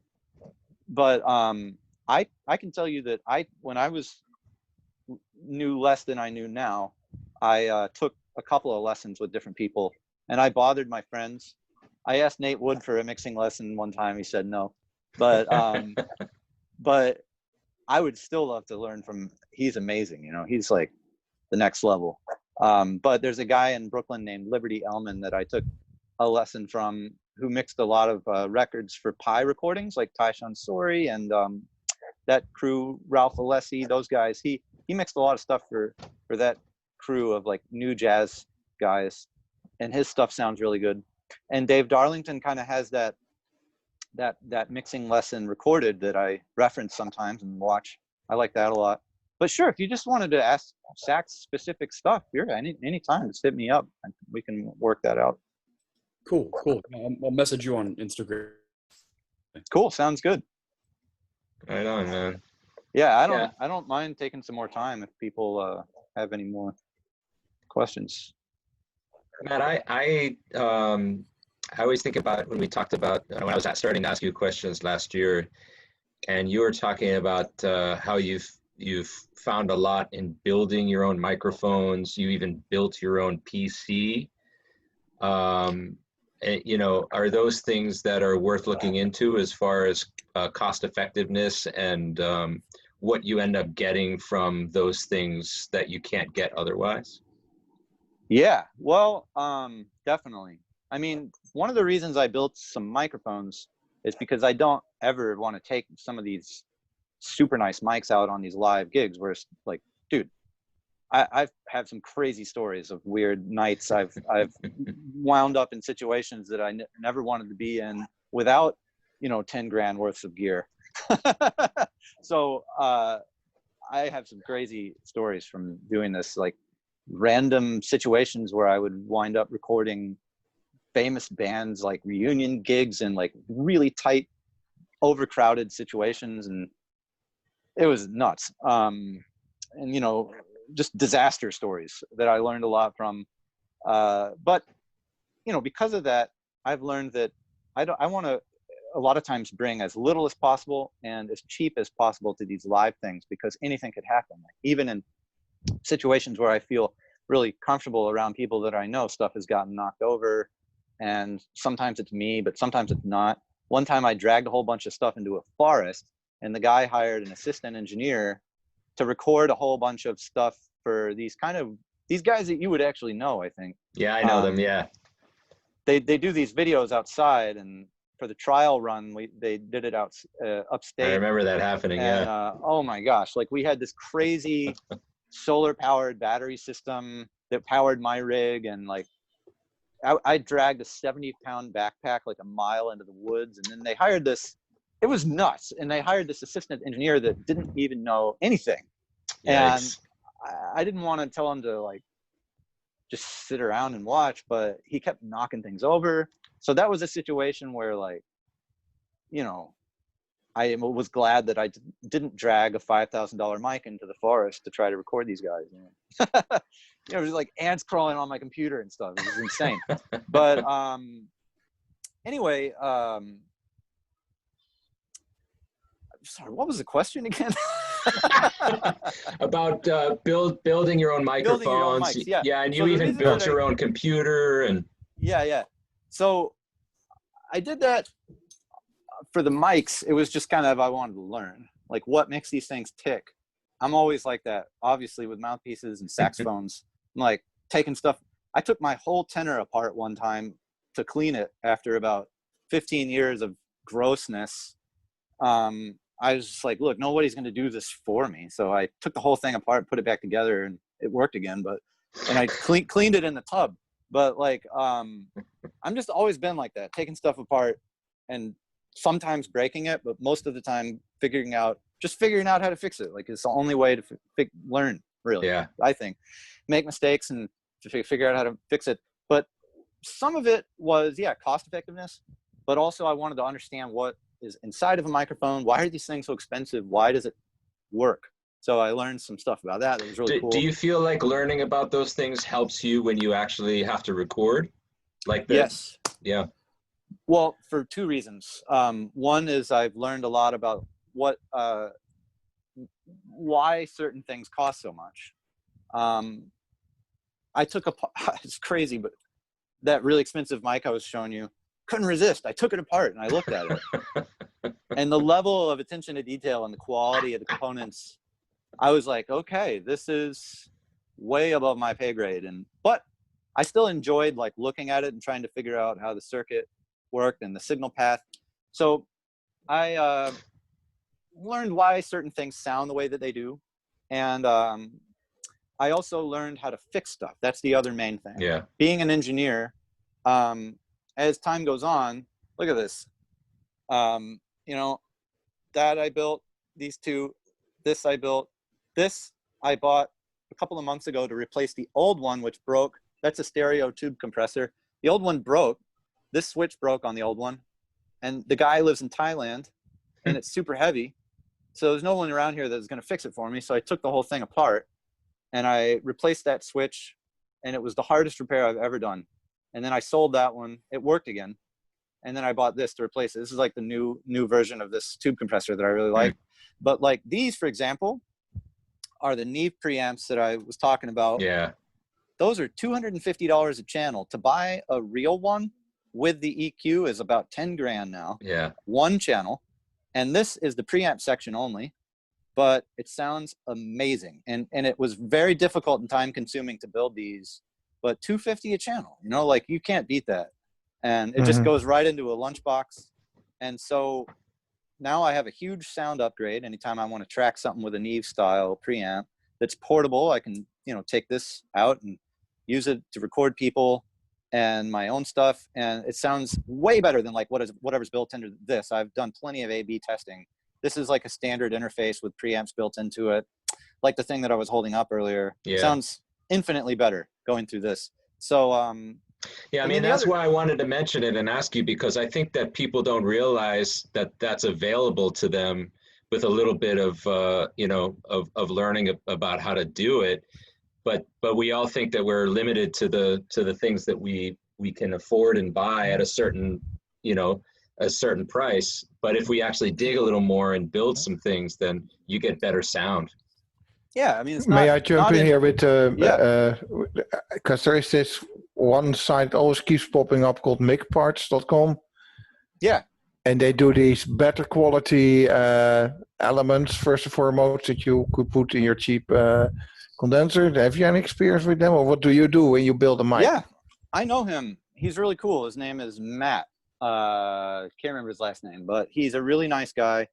I love his whole concept. I've built probably 8 or 9 of his mics, and I modded some of my mics with his parts.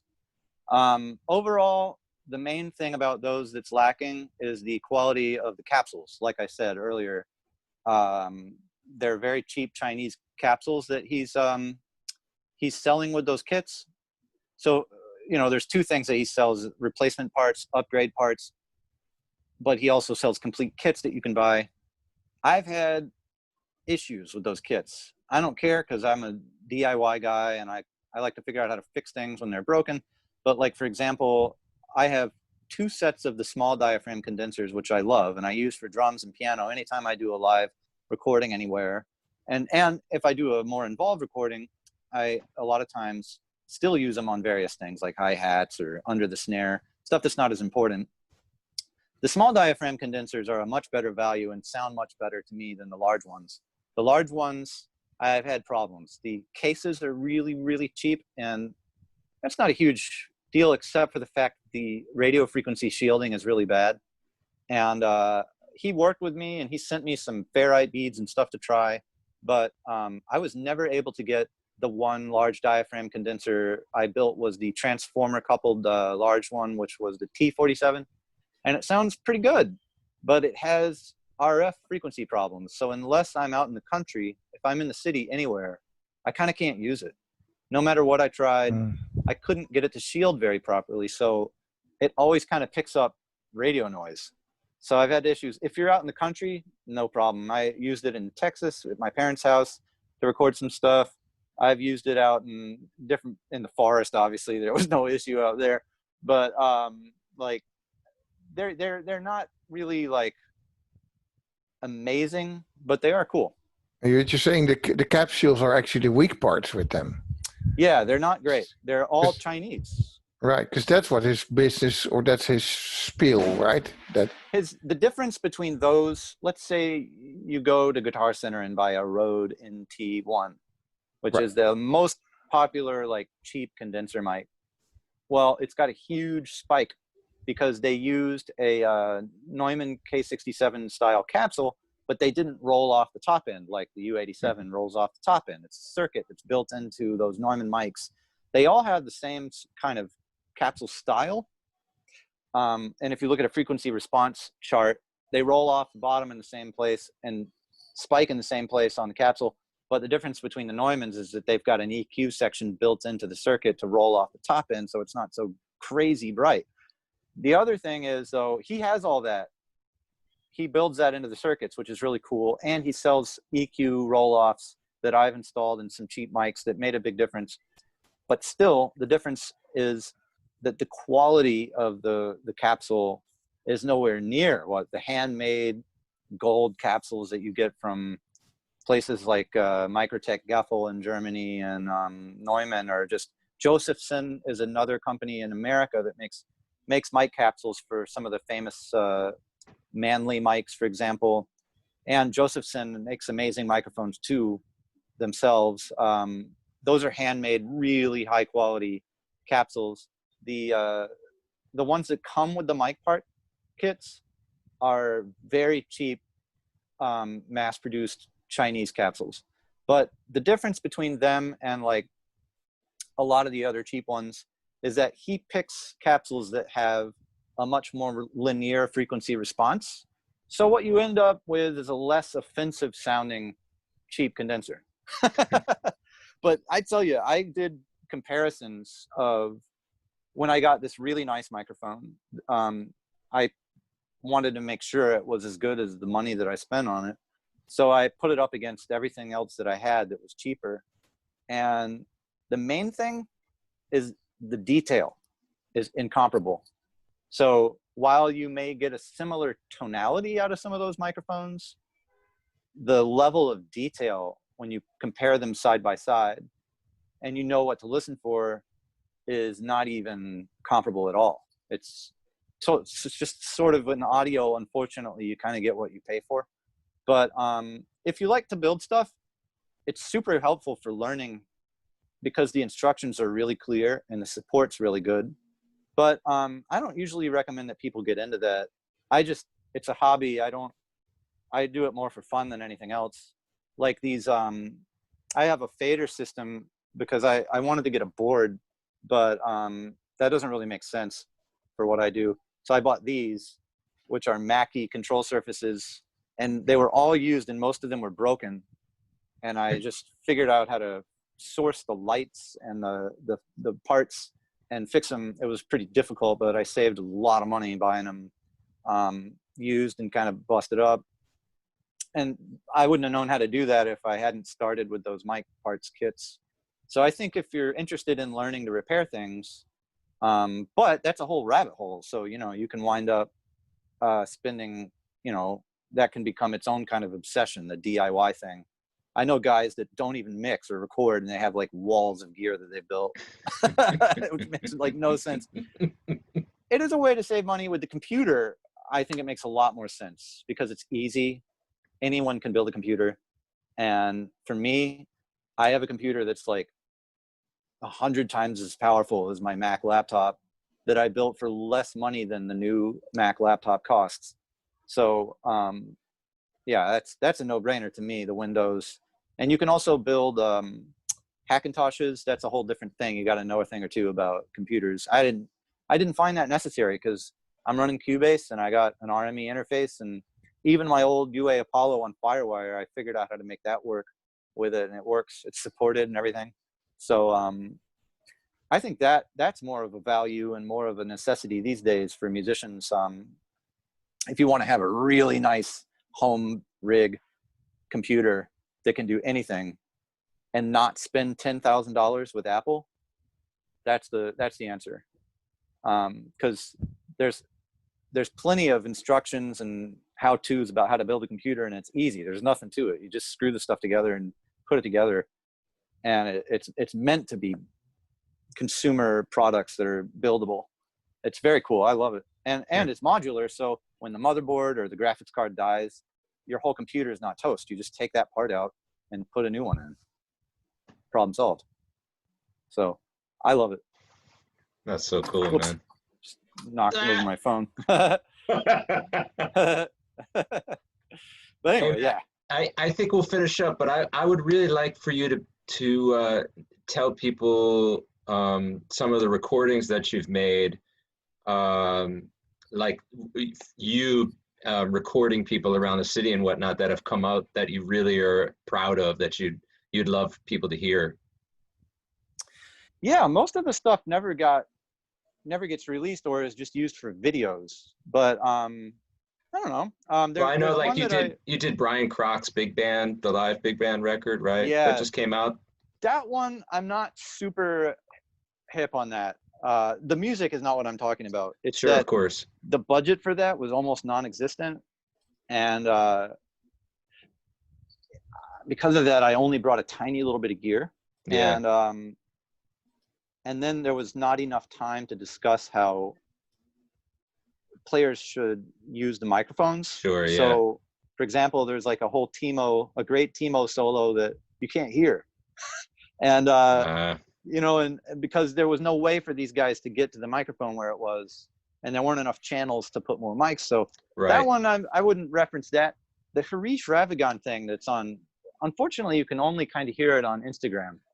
But he put up some stuff from his jazz standard gig in November. And the problem with that is anytime you're uploading a really nice WAV file to Instagram, or which is sort of almost defeats the purpose of all this in a way, or Facebook is even worse, it bit crushes it to the nth degree to make it fit on their server. It doesn't sound anything like what I sent him, but it sounds good enough. That one is probably the one that I'm most proud of. Right on. It's Harish Ravgan's band live at the Jazz Standard for his CD release. That one really turned out good.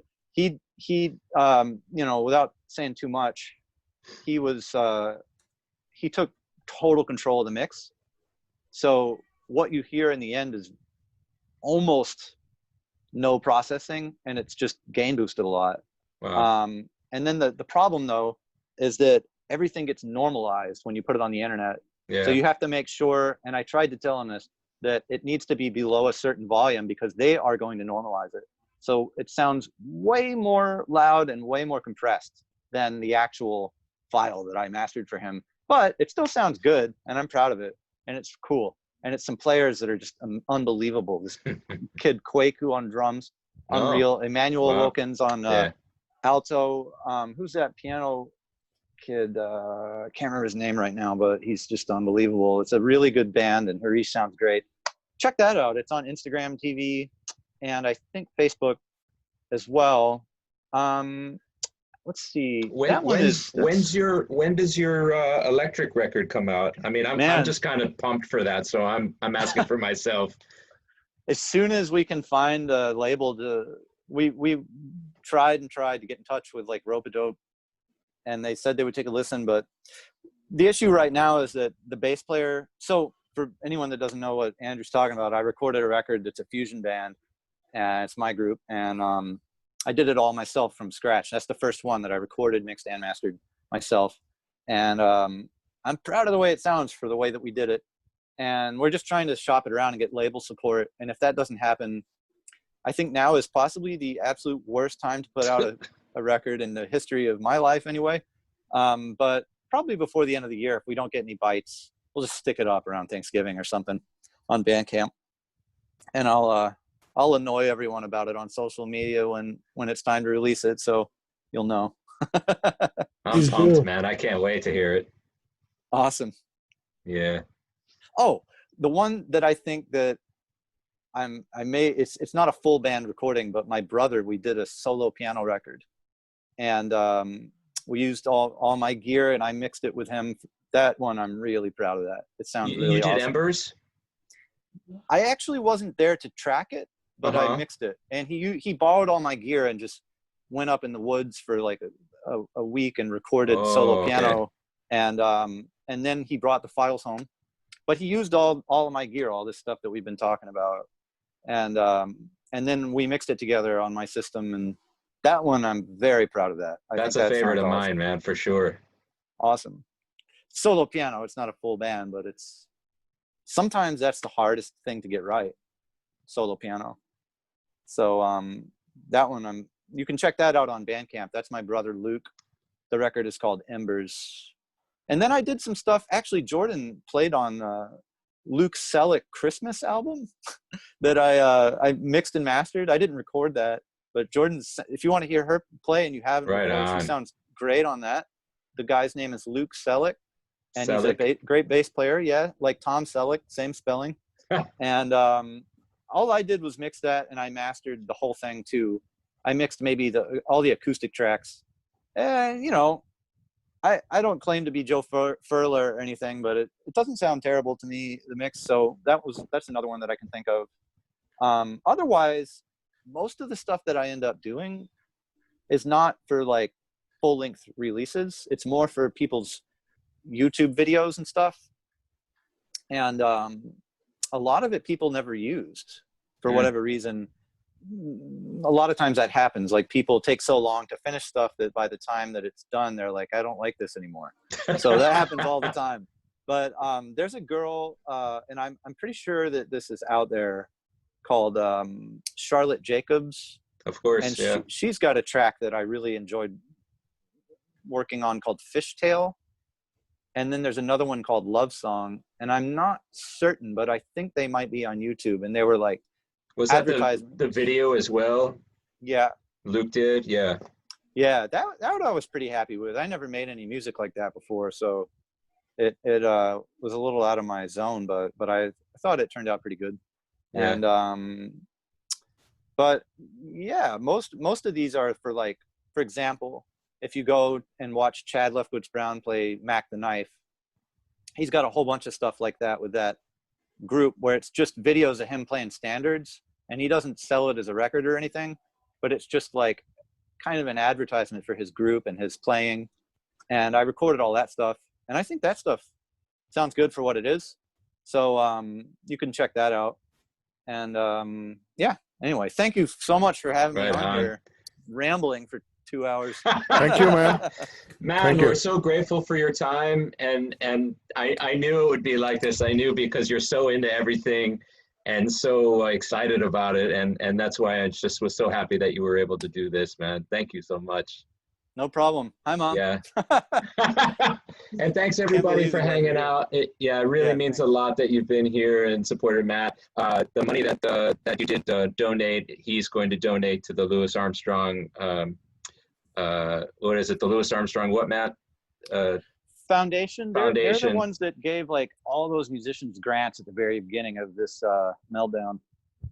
Yeah. I thought that would be a great one for this. Yeah, it's perfect, man. So I'll send that over, and you can do the same. So I really appreciate it, everybody. And next week we have one with Steve Jenkins about starting a podcast. If you're interested in that at all, he has a great podcast out right now. So thank you very much, Matt. Hey, Bart, thanks for everything you do, man. It's really a big deal. Thanks for being here. And talk to you soon, everybody. Thank you so much. Thank you. Bye-bye. All right. Stay safe. All right. Peace. All right. Love you all. Bye-bye, Jordan.